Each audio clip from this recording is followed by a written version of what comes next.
Welcome to the Elevate Podcast, a resource designed to help your ministry take the next step. Whether you're leading a team, navigating church leadership, or preparing for the future, this podcast will help you with practical tools, real conversations, and lessons learned from those who have been there.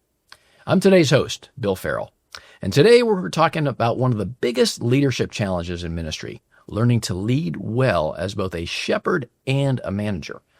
Most pastors and ministry leaders step into their roles with the heart for shepherding people, not necessarily managing teams. But healthy churches need healthy leadership structures. So how do we equip pastors to be strong, effective leaders while keeping their shepherd's heart? Well, that's what we're going to talk about today. And to help us unpack this, I'm joined by Brian Coates, executive pastor at Brentwood Baptist. So let's jump in. All right, Brian, let's kick off today by talking a little bit about why shepherding and managing the team is so important and how they differ. How are those two tasks different in your opinion? Yeah. I mean, when you talk about shepherding and managing, there's a lot of overlap. I mean, you think of, just take the metaphor. You're talking about a shepherd. He's trying to get a flock of sheep somewhere where they need to be, to a different pasture. And when you're talking about managing, you're trying to get people to do things that you want them to do. Now, obviously, when we're talking about shepherding in the pastoral sense, we're trying to work with the heart of our people.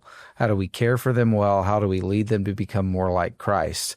And a lot of times I think we separate that from management, which is we're trying to get them to accomplish the goals that we've set, right? We want them to do the things well for the church. So I think a lot of times we separate them, but I don't know that we need to as much. It's when I'm thinking about it is how do we care for people's hearts while we're leading them to accomplish those goals that we've set out? Yeah, I think that's good because I think that pastors in general have a number of different spiritual gifts, and they overlap quite a bit. Yeah. So those gifts of leadership, even administration, which is maybe a little more task-oriented at times versus the preaching, teaching aspect. But yet, people are not just one-sided, Yeah. And so I think when I think about shepherding, it is about people. You said that well, about dealing with their heart. Maybe it's more of the grace side of the grace-truth continuum. Yeah. And when I think about managing, it's trying to accomplish objectives, finish tasks, focus a little more maybe on the efficiency and effectiveness and possibly goals. And so maybe there's a little more rules involved. Whereas I'm caring for the heart, I'm caring for getting the work done. And so we kind of have to mirror those two. And that can be difficult for pastors, especially when they're first finding themselves in charge of leading a team and trying to figure out, okay, I'm not just hugging them now, I'm also pushing them to do something. And so there's kind of there can be a push and pull aspect to it, which can be difficult at first. Why do you think that so many pastors struggle to lead teams when you first get into it? Well, I think that when you get into being a pastor, you think it's all about the people, right? And based upon your personality, you're going to respond to the different people groups that you're working with, whether it be a team of a staff or like if you're a pastor at a smaller church, working with your deacons or your leadership teams. And so you think about like, hey, how do I befriend them? How do I come alongside of them and really be the guy that they trust? And so you go in with more of that soft leadership approach. But then there's that point in time where you realize, oh man, I got to get some stuff done. And rather than gradually holding that push-pull tension that you talked about, they maybe switch to the other side of the pendulum and they become the taskmaster. And people are like, who is this person I'm interacting with? So it's kind of figuring out what personality are you going to lead on? Are you going to be the soft leader or the hard leader in regards to how you approach the people? I mean, you've seen that before in different aspects of your leadership. I think a lot of times younger guys come in and they want to be the taskmaster manager, make sure things are getting done well, and maybe they sacrifice the personal side of things. I don't know. When have you seen that? Yeah, I think you're bringing up a good point. I feel like in the I'm going to call it the old days. This could be even only 10 years ago. But, when people started out, they would start out in a pastoral role. And you did that. I did that. I was a single adult minister at a couple of churches and other various ministries before I got into kind of the executive pastor side. Yeah. And so I think what happened then was you were sort of forced into this role of caring for people and then learning how to manage teams. Yeah. Nowadays, though, some people will aspire to be in the management side right off the bat. They're skipping the pastoral role and becoming executive almost. And so they're able to, they're having to deal with a whole different set of problems. But I think that when people start out, there is kind of an aha moment when they realize, I just can't be their friend anymore. Yeah. I have to also be their boss or their manager. And that can be a bit of a shock. I remember one of the first times I realized this, I was leading a single adult ministry in Texas, and I decided to have a meeting at my house with the people who were going to help me lead it. And so I had them over, and I'll never forget this. We were sitting around my living room, and a few people were sitting on the mantle there by the fireplace. It was in the winter. And we were discussing ideas about what we were going to do in the next season, and what curriculum we would teach, and what activities we would do, and who would do what. There were all these ideas flying around. And finally I thought, no one's making a decision here. Yep. Everyone's just talking about fabulous ideas, regardless of what they cost, where they're going, how we're going to get there. And my mind started to operate toward, well, what are we strategically going to do to put these things in place? And once I realized that, I thought, wow, I've got to be more than just the idea generation guy. Yes. I've got to be a strategy guy. Yeah. And again, later on, the Lord would develop that kind of gift of administration in my life, and I saw that. But I remember feeling that tension when I was in that living room with that group of people to finally say, okay, I've heard all your ideas, and here's what we're going to do. Yeah. And that was the beginning of what you see today. Well, I think what you just brought up, that's the tension. It's how do you go from ideating to implementation? Right. And that's really the struggle. Is I think that, a lot of times people think that in a pastoral role or an executive pastor role that you're still a pastor. So you do have to have that shepherding aspect, but you are responsible for managing towards implementation. I think that dynamic you just brought up is really important, because you can be the good friend, but if you're the decision maker, you have to lead towards some step. Yeah. But I think one thing that sometimes leaders come into to a new setting or a new church, they come in with a preconceived idea of how things need to be implemented. Yeah. And they don't do enough work on the other side to listen and to understand. We always tell people in their first year in a job here, even if it's a supervisor, your number one task is to relate, listen, and learn. Yeah. To figure that out and then lead towards the implementation of some of the strategy you see. Because if you go that too quick, then you lose any opportunity for the relationship, that shepherding component. Yeah, absolutely. I think for especially the young leaders, as they're trying to figure out, what they're, how they're going to go about leading. There's nothing that can be said above this idea of developing a healthy respect and relationship and building trust with people. Because once you have that, even if they don't always agree with your decision, if they know you have your best interest at heart, if they have a relationship, they will generally follow you. They will at least be willing to give you the benefit of the doubt, think the best. And I would say, when we're trying to follow our leaders, I think we need to realize that as well. Hey, they're human, they're fallible like us, but they have responsibilities. And again, we're trying to build a chemistry on the team. Yeah. What are some ways that you would go about keeping that shepherd's heart while you're building a team and forming that chemistry kind of bond? For me, practically, something that I've really put into practice over the past year is praying with my direct reports. Past couple of years, I've tried to do that. Just set aside like 15 minutes a week to go to all of my direct reports and pray with them. That gives me an opportunity to just pray directly for them. And I think that's meaningful for them and for me, but it gives me insight into what's going on in their lives. So shepherding them is caring about who they are as a total person. Yeah. I care that they're growing to become more like Christ. I care that their mother is dealing with this ailment. I care about what their kids are struggling with. And I think that they see that. And to your point earlier, I think that earns the right to be heard for when I do have a difficult conversation. We both have the same supervisor right now with Stan. Like, we know that he cares very deeply for us. He prays for us. We've seen his integrity modeled. Yeah. So if he ever has to have a tough conversation with him, we don't immediately assume that he has the worst interest for us or that we did something wrong, but we're like, oh no, this guy cares for me. He prays for me. He's shepherded me, and he's earned that right to give me good critique in this moment. Yeah, I think that's good, because I feel like when I was hiring people years ago, I used to always gravitate toward competency. Yeah. You always hear of character, competency, and chemistry. Yep. I think these days, as I've done a lot more hiring in recent years, that I kind of assume the competency piece and maybe even a little more of the character, because I think in our organization, the way we vet people up front with references, with how we get them into our system, they've probably got that.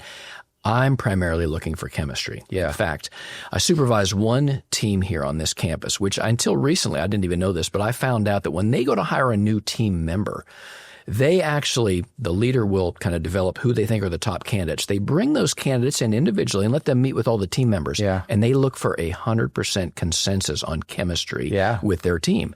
At first I thought, wow, that would seem like to, be difficult. Yeah. But I was explaining this to my wife actually just a few days ago, and she said, well, does this team do well? And I said, they're actually a very highly functioning team. Yeah. And so I now have, again, it just reiterates, chemistry on a team is critical. Yeah. You can do so much when you get along with people and you trust them. They need the competency and character, but man, chemistry, critical piece. We've had a lot of conversations about that recently.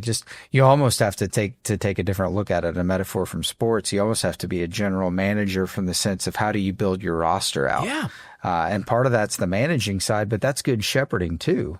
Knowing how you can lead the people with their different skill sets and their gifting and their abilities, you're putting them in the right environment for them to succeed. Yeah. So that is management, but it also is caring for the hearts of the people you're leading. Yeah. How does leadership structure and accountability actually help create a healthy, thriving ministry? Yeah. Well, that's one of the things that I think here at Brentwood, we've always had a really good structure in the time that I've been here. You've got that trellis and vine illustration to where to have a healthy vine to grow up, you need to have the trellis and the structure for it to grow successfully. And I think that ultimately for any ministry component you have in your church, you have to have the organizational structure.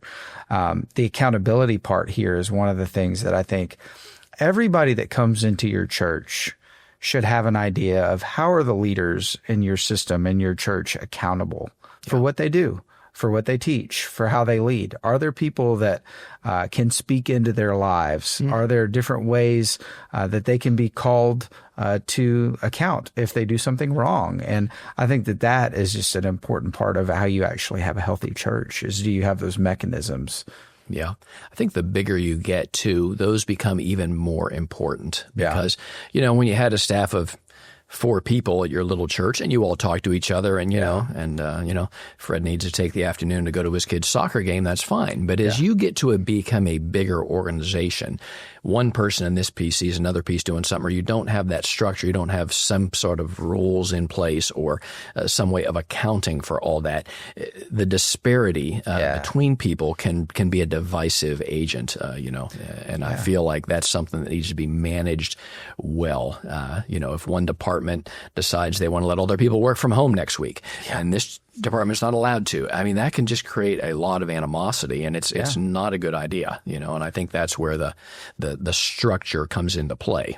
Yeah, and you bring up that's a really good point because I think a lot of times, like in our office, people think they'll come to us with their exception to the rule or to the policy, things that we've managed. And you're like, oh, but we've got to do this because this happens. Mm-hmm. And when we say no, they're like, man, you're just squashing my dreams. Yeah. But for us, like you said, if you don't, there can be animosity. Yeah. And I think from the spiritual side, like even having that structure and process and policy takes away the opportunity for the enemy to sow seeds of discord among the staff. Yeah. And I don't know that we always take a look at those things that we put into place in that regard. But when we keep the healthy structure, we're keeping the opportunities from sin to run rampant and divide our staff. Yeah. I want to go back to something you said earlier about developing chemistry on teams. You were talking about how you pray with the people. And I think some of the other churches that will be listening to this might find it interesting the way we do our reviews. Yeah. We do have formal reviews, but we've kind of changed those, as you know, in the last couple of years. And the mid-year part of the review is really focused more on just relatability to people. How are we doing? What are these different areas of life? And so we start talking to them about, various areas like their job, their family, their recreation, their spiritual health, their civic involvement, whatever it might be. And I think that, again, if they'll let us, helps us to kind of naturally develop some talking points, some friendships, even in my own, the way I like to lead people and just talk to people in general is to really find a point of commonality, whatever that might be. You might have an employee who only wants to talk sports, or you have a person that loves to talk hiking, or you have another one that likes to talk movies, whatever it might be. You're trying to at least bring up some kind of commonality point other than, hey, let's just talk about the weather. No one wants to talk about that. That's not your deepest topic of conversation. Yeah. So I think trying to have a healthy friendship, but also a healthy respect for one another and giving them regular feedback, I think is important. But I like this check-in that we do at the year point, because I think it lets us look over their goals too. Yeah. How do goals work in with being a good manager? How do they help us? Well, I think it goes back to some of that accountability. Number one, you don't necessarily lead with that. But I think when anybody sets a goal, you're also getting a glimpse into what's motivating them in their job. Yeah. Here, I think we do a pretty good job of making sure that our people, when they set their goals, that it aligns with the mission and vision and the strategy of our church. Yeah. Ideally, though, what you hope, even on the personal side, is that people will say, all right, I'm making this goal because I really want to see this happen. And then on the backside of that, you want them to be able to connect their accomplishment back to say, hey, this is the impact I'm making here at our church. Yeah. And so when we're coming alongside of them to say, like, hey, how are you progressing on this? The approach could be is like, hey, you're not getting your goals done. You're failing the standard. Yeah. But it's better in this review part that we do mid-year and at the end of the year to come alongside and say, how can I help you accomplish this? Because I can see that this motivates you and you want to do this for our church. Yeah. So if you're off track on that, is there anything I can do to come alongside to make it easier for you to accomplish it? Yeah. Or, hey, I love what we do at the mid-year to say, do you need to make any tweaks to your goal so that it can become really a SMART goal, something that's specific and measurable and attainable? Yeah. Those are the things that you want to come alongside and not, penalize them for not getting the goal done, but say, how can I help you in this? And that's just a different approach to shepherd and manage at the same time.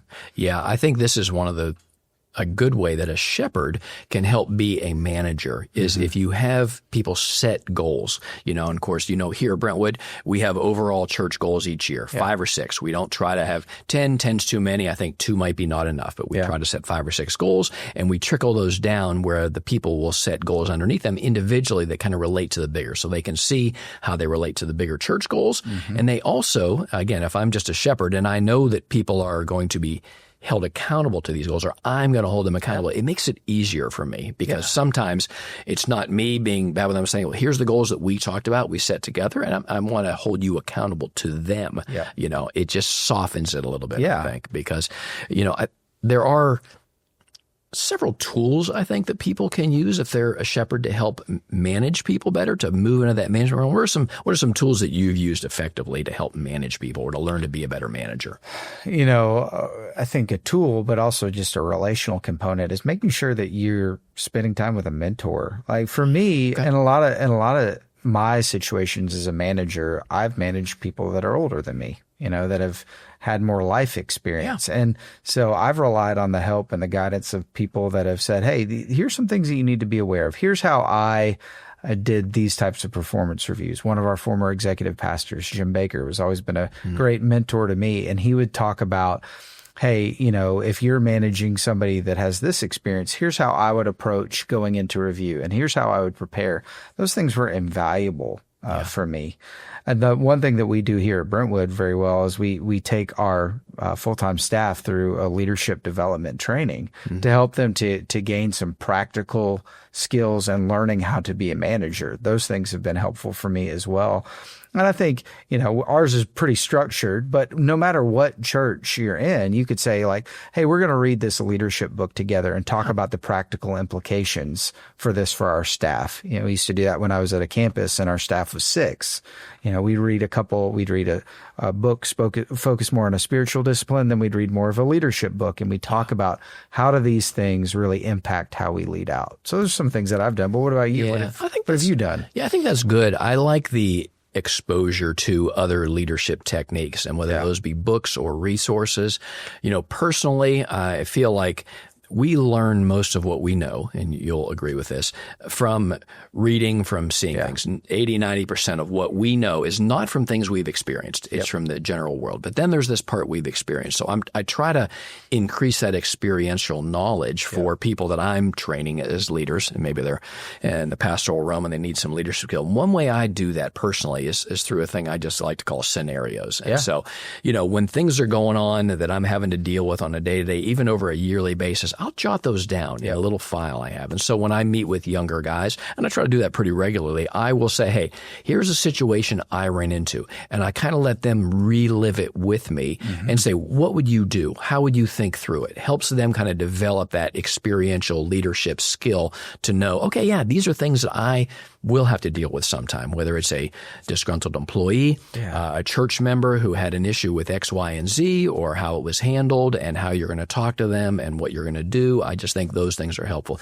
There's obviously a ton of books out there, and I think sometimes we can be overwhelmed by the number of them. I think finding one or two that people like and that can help them in that, like you said, maybe one with more of a spiritual emphasis, one with maybe more of a business emphasis. Because let's be honest, some of your pastors, even your campus pastors, hey, their giftedness is in speaking and in teaching. They don't have as much interest in the management side. And I honestly understand that because if you even read in the books in the business world, I was thinking about the E-Myth, entrepreneurial myth the other day. That book talks about how the entrepreneur at first has to do everything. He has to be a marketer. He's got to be the sales guy. He's got to be the IT person. He's got to be the visionary.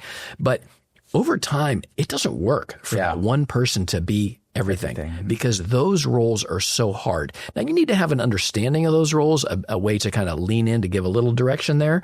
But, and the pastor's the same way. They need to have some skill there. And so I think conversant with it. To be conversant. And I think that there are just some basic, ideas that they need to know how to live out and how to coach their teams. But I do think that, getting back to the hiring realm, when I think about what are some of the tools we can use to make sure somebody fits on our team, there's a number of surveys. You've heard of these personality tests from Myers-Briggs, DISC. Some people would say the Enneagram. There's a number of books, whether it be on emotional intelligence or whatever it might be, that, again, can kind of help you understand how to relate to people. Even something like the 5 love languages. Have you ever used that when you're trying to relate to people on your team? Not to my team. I have done that in premarital counseling. But no, I think what you're saying, though, is like figuring out the right fit there. And I think that we use the case study, the experiential thing is part of figuring out the right fit, too. Has a person gone through that before? I do want to circle back to something you said about what you do when you're mentoring those guys and leadership, because that speaks to the mentoring that I've received. And I think it's so important. Like if you're a leader and you're working with younger leaders, if you see that they've done something, maybe they've taken a misstep, one, give them permission to fail. Whenever you're leading in that way, that's a great way to shepherd and to manage, is that you're giving them an opportunity to not always do things well. But when they don't do things perfectly, or if they mess up, always do that post-mortem. To go through, like what you talked about, what are the things that you can learn from this? What did you do well? What did you say right in that email? Or where did you go super direct and you didn't need to do that? Those I can think of 10 off the top of my head were really impactful for me, where I was able to work through it post a situation, good or bad, and learn from the strengths and weaknesses of it. And that's so important. And I think even with your team members in those reviews, how you critique and how you develop their leadership can help you strike that right balance between shepherding and managing. Yeah, I think that makes sense what you're saying. And sometimes, there are so many resources out there from people. There are networks, there's executive pastor networks, there's pastor networks. It's not like there's a lack of that. I think finding someone that you trust, that you can bounce stuff off of, is good. Somebody outside your organization that can be objective. I feel like at times we get wrapped up in our own organization and what's going on. And when we take that, whatever situation we're dealing with, to somebody outside the organization, the answer seems so obvious to them. It's not always to us, but I've found that on a number of occasions where I will just say, hey, let me just tell you about a situation. You don't know any of these people or anything going on. Let me run something by you. And they will have an immediate answer like, this is obvious, Bill. What are you questioning here? And I'm like, okay, that's kind of what I was thinking, but it didn't seem that obvious to me because I'm in the middle of it. But another practical takeaway from that too is just like, if you're a leader and say you've got to have a tough conversation with a team member that week, it's good to give a general explanation of that of somebody to outside the organization, because they can say to you like, whoa, Brian, you're going into that situation way too hot. Like, I don't think you're considering how they're going to receive that. And it kind of helps you pump the brakes too. So just the practical element of having those conversation partners to make sure that you're leading in a right way is important. Yeah. How can a pastor kind of maintain their shepherding role over an employee and yet still correct them when they need to? How can they do that in a godly way, let's say, to maintain that pastor? You're my pastor, but you're also my boss. Yeah. How are you going to walk that line?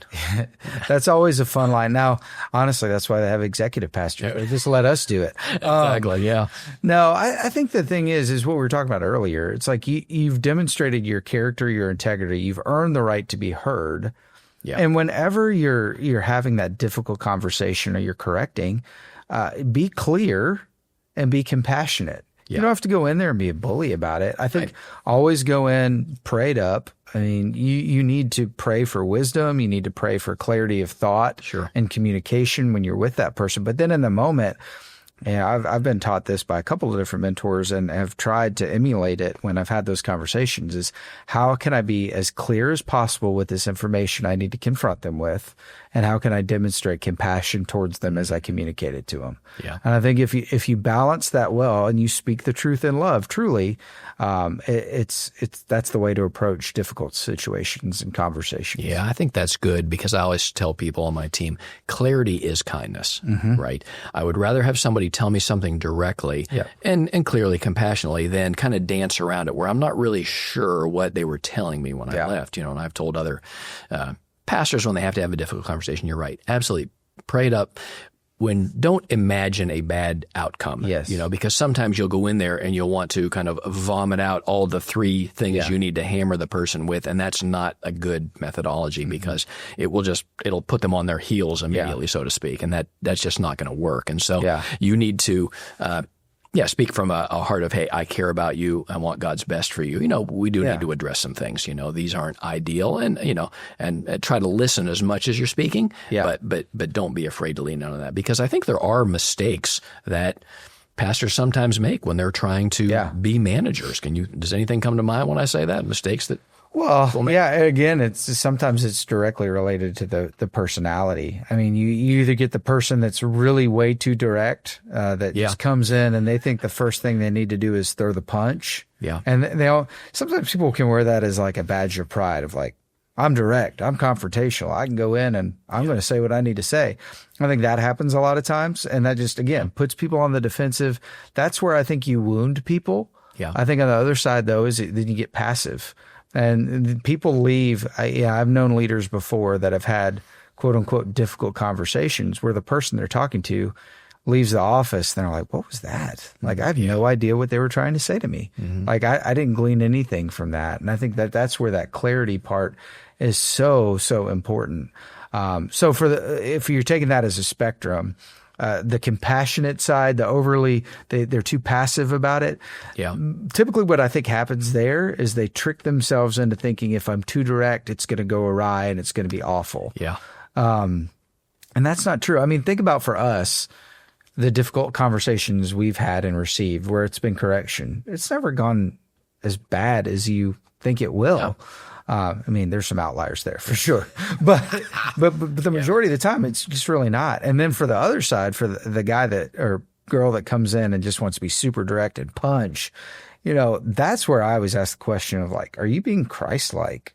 Yeah. You got your point across, cool. But did you wound a relationship unnecessarily because you got your point across? Yeah. Yeah. I think you're right there.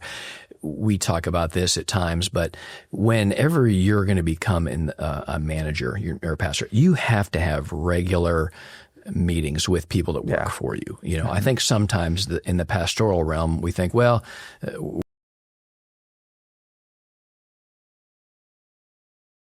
whatever, and we spend enough time, just regular one-on-ones with the people that work for us. And when we don't do that, when we don't give them regular feedback, then what happens is something's building up. We haven't talked about it in 6 weeks, and now we've got to have a meeting, and it's almost like out of the blue. Yep. And, you and I have talked repeatedly about when it comes time for a review, either a mid-year and end-of-year review, there should be no surprises there. None. We should already be meeting weekly, bi-weekly, whatever, even if it's a 20-minute stand-up meeting. Hey, Yes. how you doing today? What can I help you with?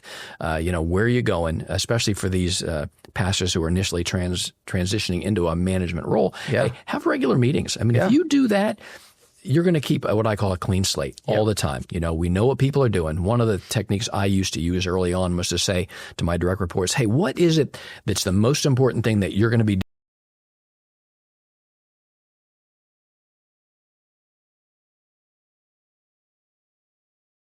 I'd keep a directory on almost a list of those things. I say, okay, let's talk about how those things went. So again, like you said, we're able to give feedback on what went right, what went wrong, and give a little input, if needed, on what they're going to do in the future. Yeah. Because I think just the lack of involvement in our subordinates, lives and in their jobs can really have some bad consequences down the road. It just doesn't go well. Yeah. So that proximity reduces conflict all the time. Yeah.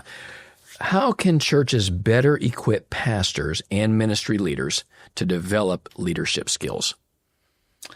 Yeah, I think regardless of the size of the congregation, I think realizing that development is needed. Okay. Yeah. Awareness. I think that sometimes, like, I'm trying to think outside of just, Brentwood megachurch land, but like smaller congregation, you're hiring in a pastor.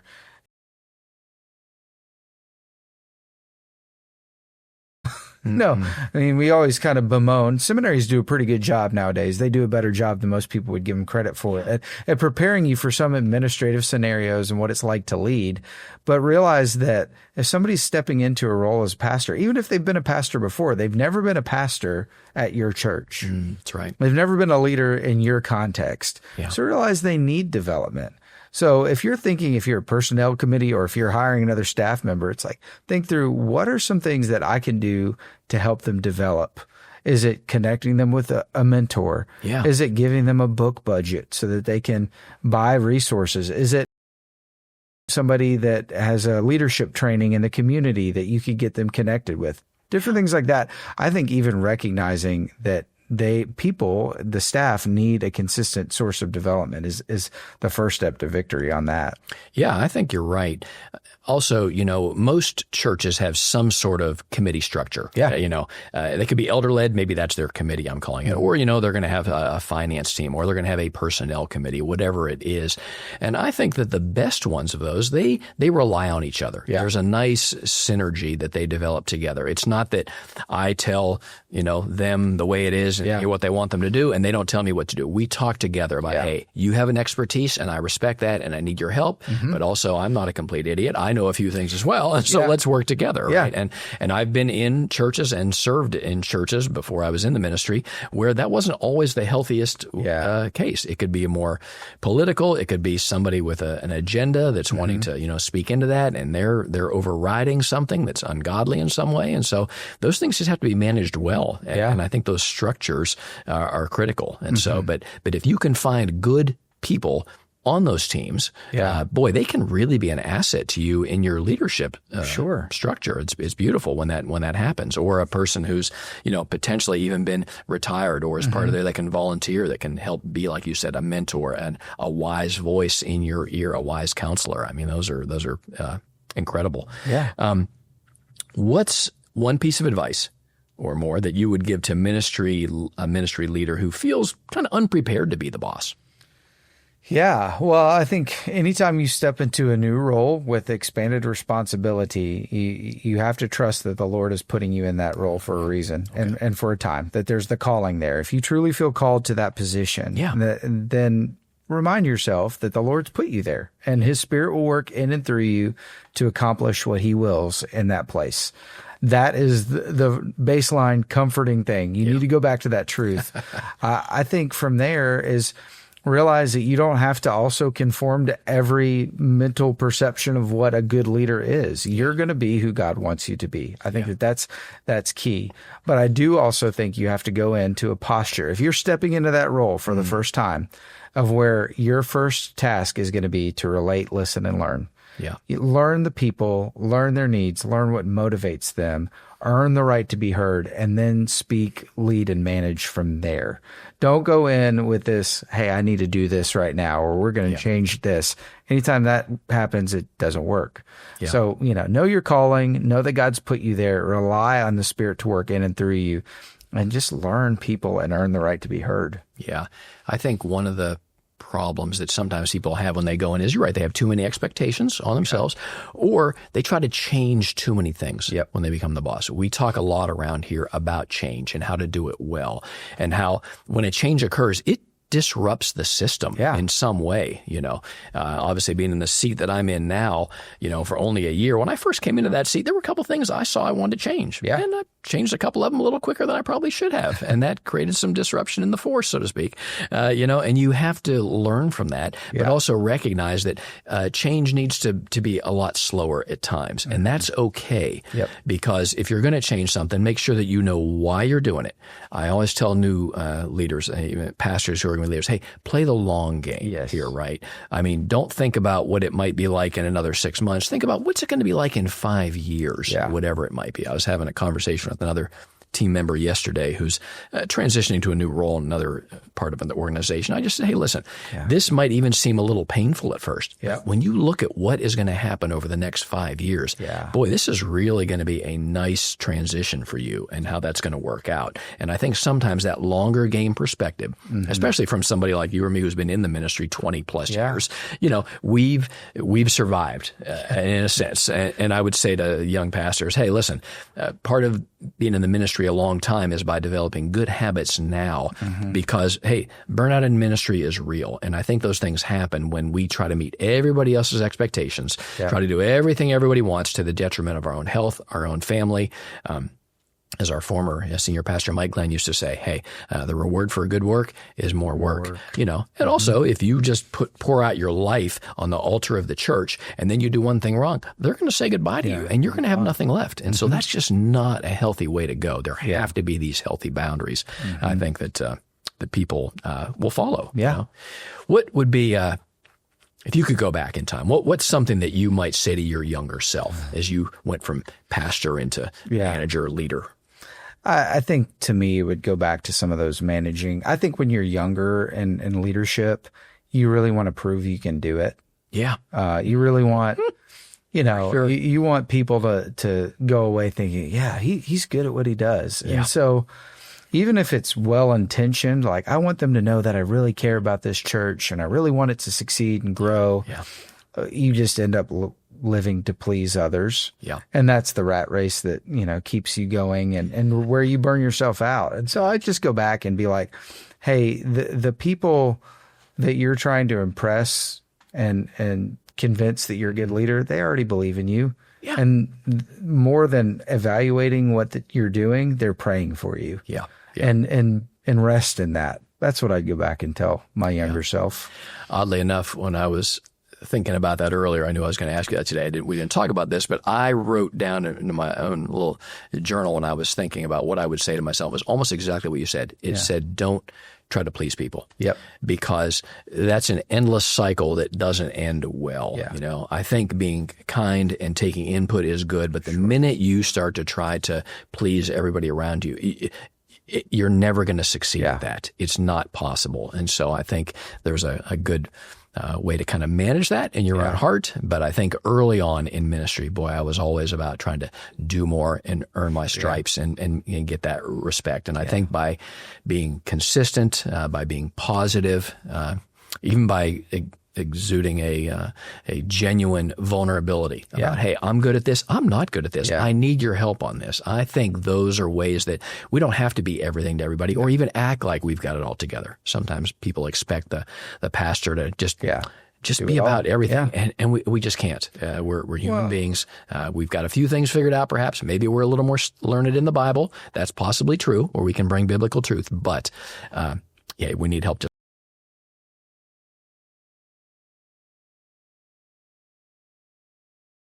You live for the opinions of others you even unconsciously make God smaller in your life. Yeah. So whenever you just try to please people, recognize that then you're worshiping them and not the Lord. And so I think for any leader stepping into a new role or a young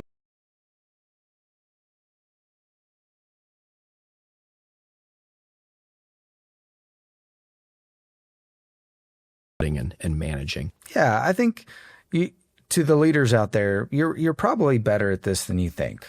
I think a lot of times we come up with this dichotomy, and it is, there are different roles. Don't get me wrong. Like a manager and a shepherd, there's some separation there, but don't beat yourself up if you're not the best manager. You're probably better at it than you think.